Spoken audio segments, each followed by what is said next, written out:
Naiinis si Jeneline Mercado sa balibalitang tumatambay raw siya sa labas ng bahay ni Gerald Anderson. Ang mga pahayag ni Jen sa chika ni Nelson Canla. Hindi na itinago ni Jeneline Mercado ang pagkainis dahil sa nakarating sa kanya ang balita na nai-report daw sa isang show na nakikita raw siyang nakatambay sa labas ng bahay ni Gerald Anderson. Tambay?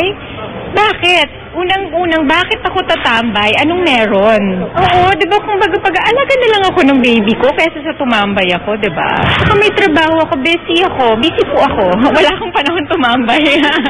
Dagdag ni Jen, iisa ang village nila ni Gerald at nahihilig daw siyang magbike. Baka raw may nakakitang tumitigil siya sa harap ng bahay ng aktor at pinigyan ito ng mali siya. Well, kilala ko siya, kilala niya rin ako. Ganun lang, pero hindi...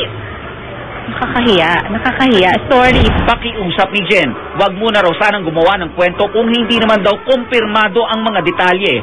Nelson Canlas updated sa Showbiz Happening.